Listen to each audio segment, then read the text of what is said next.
एक व्यक्ति जीवन से हर प्रकार से निराश था। लोग उसे मनहूस के नाम से बुलाते थे। एक ज्ञानी पंडित ने उसे बताया कि तेरा भाग्य दक्षिण दिशा में एक बहुत ऊंचे पर्वत पर सोया हुआ है।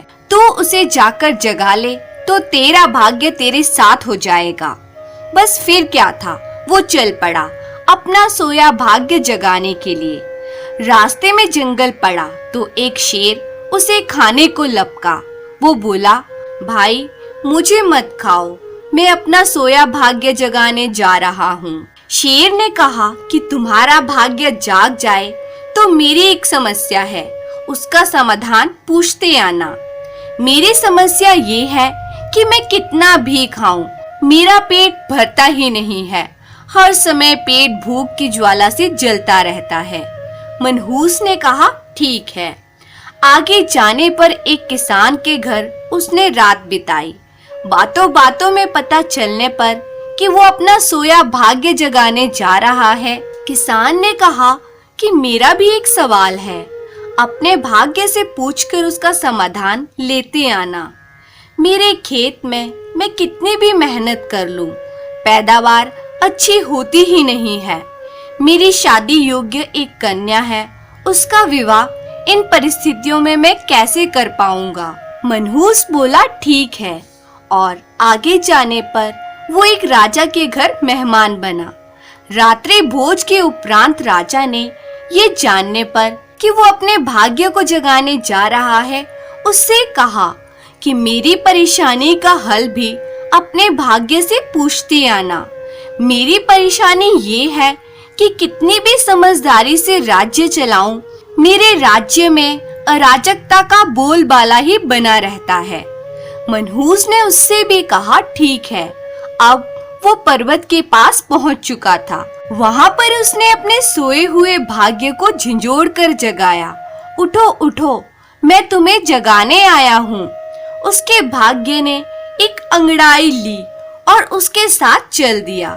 उसका भाग्य बोला, अब मैं तुम्हारे साथ हरदम रहूंगा।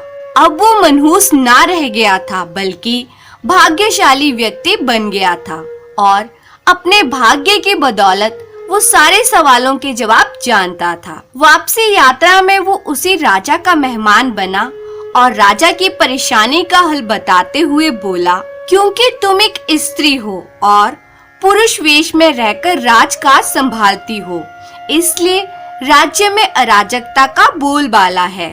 तुम किसी योग्य पुरुष के साथ विवाह कर लो, दोनों मिलकर राजभार संभाल लो तो तुम्हारे राज्य में शांति स्थापित हो जाएगी। यह सुनकर वे अपने असली वेश में आ गई और रानी बोली, तुम ही मुझसे ब्याह कर लो और यहीं रह जाओ। भाग्यशाली बन चुका वो मनहूस इनकार करते हुए बोला, नहीं नहीं, मेरा तो भाग्य जाग चुका है, तुम किसी और से विवाह कर लो। तब रानी ने अपने मंत्री से विवाह किया और सुख पूर्वक राज्य चलाने लगी। कुछ दिन राजकीय मेहमान बनने के बाद उसने वहां से विदा ली। चलते चलते वो किसान के घर पहुंचा और उसके सवाल के जवाब में बताया, तुम्हारे खेत में 7 कलश हीरे जवाहरात गड़े हैं। उस खजाने को निकाल लेने पर तुम्हारी जमीन उपजाऊ हो जाएगी और उस धन से तुम अपनी बेटी का ब्याह भी धूमधाम से कर सकोगे। किसान ने अनुग्रहित होते हुए उससे कहा कि मैं तुम्हारा शुक्रगुजार हूँ, तुम ही मेरी बेटी के साथ ब्याह कर लो। पर भाग्यशाली बन चुका वह व्यक्ति बोला कि नहीं नहीं, मेरा तो भाग्योदय हो चुका है, तुम कहीं और अपनी सुंदर कन्या का विवाह करो। किसान ने उचित वर देखकर अपनी कन्या का विवाह किया और सुखपूर्वक रहने लगा। कुछ दिन किसान की मेहमान नवाजी भोगने के बाद वो जंगल में पहुंचा और शेर को उसकी समस्या का समाधान बताते हुए कहा कि यदि तुम किसी बड़े मूर्ख को खा लोगे तो तुम्हारी ये भूख शांत हो जाएगी। शेर ने उसकी बड़ी आवभगत की और यात्रा का पूरा हाल जाना। सारी बात पता चलने के बाद शेर ने कहा कि भाग्योदय होने के बाद इतने अच्छे और बड़े बड़े 2 मौके गंवाने वाले, ऐ इंसान, तुमसे बड़ा मूर्ख और कौन होगा? तुझे खाकर ही मेरी भूख शांत होगी। और इस तरह वो इंसान शेर का शिकार बनकर मृत्यु को प्राप्त हुआ। तो दोस्तों, यदि आपके पास सही मौका परखने का विवेक और अवसर को पकड़ लेने का ज्ञान नहीं है, तो भाग्य भी आपके साथ आकर आपका कुछ भला नहीं कर सकता। धन्यवाद।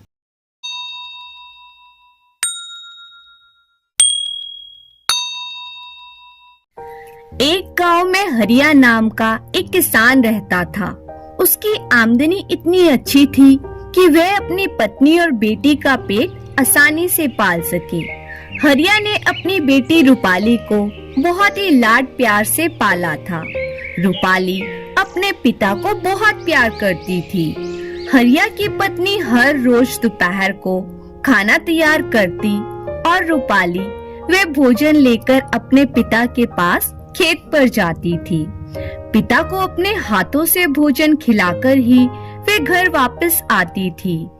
एक दिन रूपाली भोजन लेकर चली तो बहुत तेज धूप थी। रास्ते में एक पेड़ के नीचे बैठकर वह सुस्ताने लगी। तभी उसने देखा कि पेड़ पर एक बंदर बैठा है। बंदर ने अपने बच्चे को अपने सीने से लगा रखा था। रूपाली सोचने लगी कि एक दिन उसका भी प्यारा सा बच्चा होगा। वे अपने बच्चे का नाम ललन रखेगी। वे अपने ललन को खूब प्यार करेगी। तभी उसके मन में बुरे बुरे ख्याल आने लगे। वह सोचने लगी कि जब वह शैतानियां करेगा तो मुझे उस पर बहुत क्रोध आएगा। वह शैतानी करके इधर उधर भागता फिरेगा।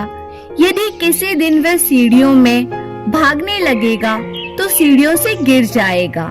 फिर मेरे ललन को चोट लग जाएगी। अगर चोट ज्यादा लग गई तो वह मर जाएगा। ओह, मेरे ललन का क्या होगा? यही सोचते सोचते वे रोने लगी और बार बार कहने लगी, मेरा ललन, मेरा ललन। वे घंटों बैठी रोती रही और अपने पिता का भोजन ले जाना भूल गई। जब रूपाली बहुत देर तक घर वापस नहीं पहुंची, तो उसकी माँ ने सोचा कि अपने पति को जाकर बताना चाहिए कि रूपाली घर वापस नहीं लौटी है। वे खेत की ओर चल दी। रास्ते में उसने रूपाली को एक पेड़ के नीचे बैठकर रोते हुए देखा, तो उसने अपनी बेटी के पास जाकर पूछा, बेटी, तुम क्यों रो रही हो? रूपाली मेरा ललन कहकर रोती रही और अपने रोने का कारण माँ को बताया। उसकी माँ पूरी बात सुनकर बिना सोचे समझे मेरा ललन कहकर रोने लगी। माँ बेटी दोनों बैठकर आंसू बहाने लगी। हरिया को दोपहर का भोजन नहीं मिला था, इस कारण उसे क्रोध आ रहा था। शाम होते ही वे घर के लिए वापस चल दिया। रास्ते में अपनी पत्नी व बेटी को रोते देखकर उसने सोचा कि जरूर कोई अनहोनी दुर्घटना घटित हुई होगी, जिसके कारण दोनों रो रही हैं। उसने धड़कते दिल से दोनों से रोने का कारण पूछा। कारण सुनकर वे क्रोध से पागल हो उठा। उसे समझ में नहीं आ रहा था कि वह अपनी पत्नी और बेटी की मूर्खता पर हंसे या क्रोध में अपने बाल नोच ले। वे चीख कर बोला, इस दुनिया में तुम दोनों से बड़ा मूर्ख और पागल कोई और नहीं मिल सकता। मैं जा रहा हूँ और तभी घर वापस आऊंगा जब तुमसे भी बड़े मूर्ख मुझे मिल जाएंगे। हरिया की पत्नी और बेटी रूपाली उसके पीछे पीछे खुशामद करने दौड़ी, परंतु हरिया तब तक दूर निकल चुका था। चलते चलते हरिया पास के एक गांव में पहुंचा। उसने देखा कि एक जगह भीड़ लगी थी। उसने भीतर घुसकर कारण जानने का प्रयास किया तो पता लगा कि लोग एक तालाब के चारों ओर जमा थे। पानी में चांद दिखाई दे रहा था। अनेक व्यक्ति इस बात का दावा कर रहे थे कि वे चांद को पकड़ कर दिखाएंगे। हर व्यक्ति चांद पकड़ने की फीस देकर आगे आता, फिर पानी में चांद पकड़ने की कोशिश करता था। बाकी लोग दर्शक बनकर तालियां बजा रहे थे और चांद पकड़ने की बाजी का मजा ले रहे थे। हरिया लोगों की मूर्खता देखकर आगे बढ़ा वहाँ उसने देखा कि एक बूढ़ी औरत का एक टीन के डिब्बे में हाथ फंस गया है। कई लोग उसका हाथ खींचकर निकालने का प्रयास कर रहे हैं। बुढ़िया दर्द के मारे चीख रही थी, परंतु हाथ बाहर नहीं निकल रहा था। हरिया ने पूछा कि माजरा क्या है। उसे बताया गया कि डिब्बे में गेहूं भरी हुई है और बुढ़िया मुट्ठी में गेहूं भरकर निकालने का प्रयास कर रही थी। तभी उसका हाथ डिब्बे में फंस गया और वह अब निकल नहीं रहा है। इतने में एक व्यक्ति बोला, मुझे हाथ बाहर निकालने की एक आसान तरकीब समझ में आ गई है। इससे बूढ़ी माँ को थोड़ा दर्द तो होगा, परंतु कम से कम हाथ तो बाहर आ जाएगा। सबने पूछा, ऐसी कौन सी तरकीब है?